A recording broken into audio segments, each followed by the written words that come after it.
અચ્છા, તમે કીધું કે પણ ત્યાં તો વધારે પડતા અઘોરીઓ જોવા મળતા હોય છે તંત્ર ક્રિયાના. બિલકુલ અઘોરી જોવા મળતા હોય છે. અઘોરી દરઅસલ શું હોય, 3 પ્રકારના હોય છે. જેમાંથી સર્વપ્રથમ જે અઘોરી હોય છે, જે આપણે મુર્દો હોય એના ઉપર ઊભા રહીને એ સાધના હાસિલ કરતા હોય છે. બીજા અઘોરી અર્ધ અઘોરી કહેવાય છે, જે ચિતાની સામે કરતા હોય છે. અને ત્રીજા અઘોરી જે પારિવારિક હોતા હોય છે, જે વહેતું પાણી હોય, શમશાન ઘાટ હોય ને શિવ મંદિર હોય, ત્યાં એ સાધના કરતા હોય, એને પારિવારિક કહેવાય. તો જ્યારે પોતાની અઘોર ક્રિયા કરતા હોય તો 5-5, 6-6 વર્ષ લગીને પોતાના જીવનમાંથી સ્ત્રી ધર્મને દૂર જ રાખતા હોય. જેમ અમે છીએ પારિવારિકમાં છીએ, લેકિન અમે અમારી સાધના કરીએ ત્યારે 5-5, 6-6 વર્ષ ઘરથી અમે દૂર રહીએ.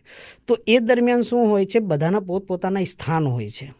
જેમ અમારું સ્થાન છે, જેમ મેં કીધું, શિવ મંદિર હોય, શમશાન ઘાટ હોય ને વહેતું પાણી હોય, ત્યાં જ અમે અમારી કાર્ય કરતા હોઈએ છીએ. જે સર્વપ્રથમ તમને અઘોરી કીધા એ તમને દરઅસલ જોવા જ નહીં મળશે.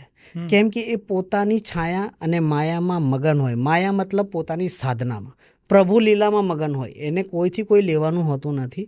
ભૂલે ચૂકે બી તમને મળી જાય તો એક બી શબ્દ એ નહીં બોલે. કેમ કે અગર એ બોલશે તો કડવા બોલશે, ને અગર એને કડવો શબ્દ બોલી દીધો એટલે મનુષ્યનું નષ્ટ ત્યાં જ થઈ જશે. એની સાધના હોય છે કે મારે મોઢું ખોલીને આ વસ્તુ બોલવાની થતી નથી.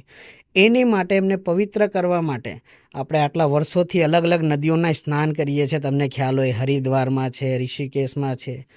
પ્રભુએ એ 5 નથી, મહાકુંભ જે છે, એ મહાકુંભના અંદર જે કોઈ 12 વર્ષે આવે, કોઈ 4 વર્ષે આવે છે, એને સિદ્ધ રાખવા માટે, નદીઓને પવિત્ર રાખવા માટે, ને એ અઘોરીઓ આટલા વર્ષમાં સ્નાન નહીં કરે. જ્યારે મહાકુંભ આવશે ત્યારે એ નદીને પવિત્ર કરવા આવશે.